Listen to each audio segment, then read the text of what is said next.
आइए दर्शकों, आज हम बात करने जा रहे हैं पुश्तैनी कील और पुश्तैनी बीमारी के बारे में।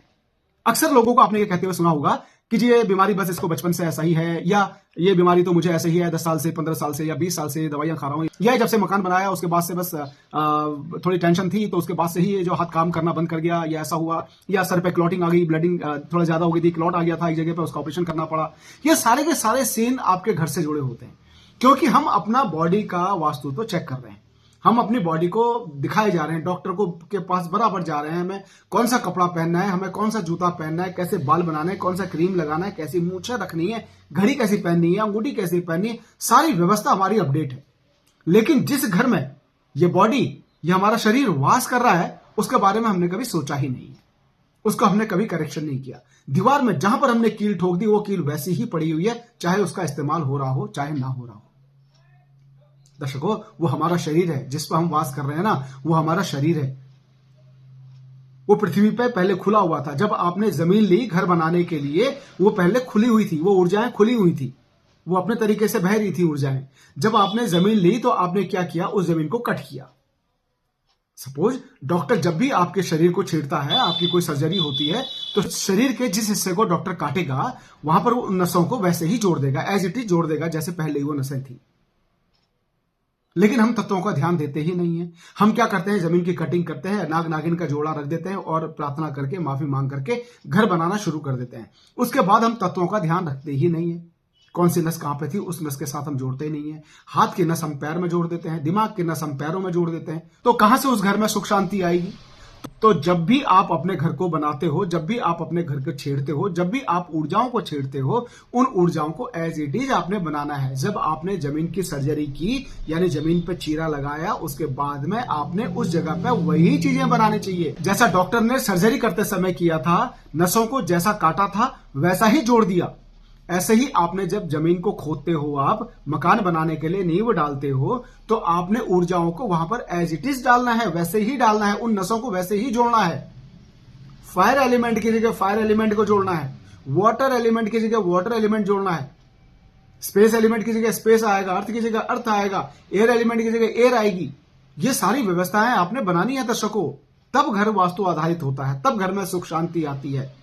वरना कितनी ही पूजा पाठ कर लीजिए, कितने ही अस्पतालों के चक्कर मार लीजिए, आप कितने ही कुछ करवा लीजिए, कितने ही जतन करवा लीजिए, कोई करेक्शन तब तक नहीं होता जब तक कि हम अपने घर को वास्तु संतुलित नहीं करते हैं। इसीलिए कहा जाता है कि फायर आपकी कहां आएगी, आपका अग्नि का जोन कौन सा होना चाहिए ये आपको पता होना चाहिए, आपका पानी कहां पर आएगा, पानी की जगह कौन सी होनी चाहिए ये आपको पता होना चाहिए, आपकी सोने की व्यवस्था कहां पे होगी ये आपको पता होना चाहिए, आपके लैट्रिन बाथरूम आपके कहां पे आना चाहिए वो आपको पता होना चाहिए।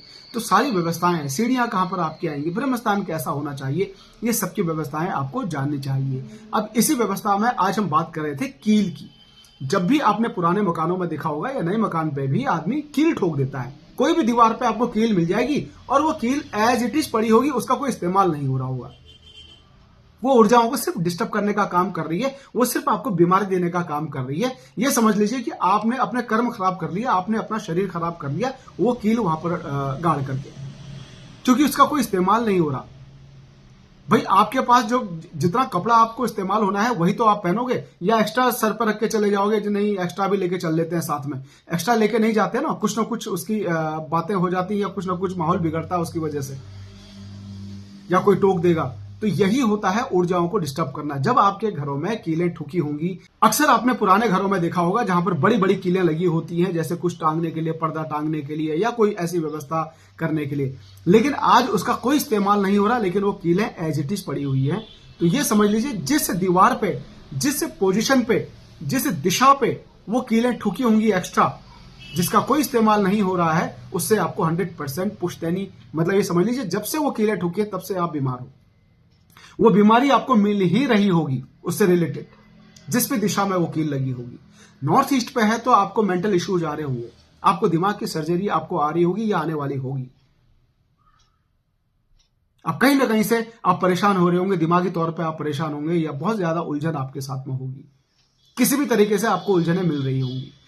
सेंसिटिव जोन होते हैं दर्शकों हमारे घर में, मर्म स्थान होते हैं। नॉर्थ ईस्ट ईशान कोण से ब्रह्मस्थान, ब्रह्मस्थान से आप जाएंगे सीधा कहां, नैऋत्य कोण, ये एक सेंसिटिव जोन होता है, सीधी लाइन होती है। ऐसे ही साउथ ईस्ट से ब्रह्मस्थान, ब्रह्मस्थान से नॉर्थ वेस्ट, यानी वायव्य कोण से लेके अग्निकोण तक एक मर्म स्थान हमारा मर्म लाइन ये होती है। इन लाइनों पर अगर आपके कहीं पर भी आपने कीलें ठोकी हुई जो एक्स्ट्रा पड़ी हुई हैं, वो आपको कहीं ना कहीं से हाथ पैरों के जॉइंट से रिलेटेड आपको इश्यूज आएंगे, आपको सर्जरी आ जाएगी। नॉर्थ ईस्ट में दाएं बाएं यानी पूरब या उत्तर में अगर कहीं कीलें ऐसे फालतू ठुकी हुई हैं तो आपको कहीं ना कहीं आंखों से रिलेटेड इश्यूज आपको मिल जाएंगे, कानों से रिलेटेड इश्यूज आपको पास आ जाएंगे। नॉर्थ ईस्ट के सेंटर पे आता है तो हो सकता है आप बोलने में आपको दिक्कत आ रही हो।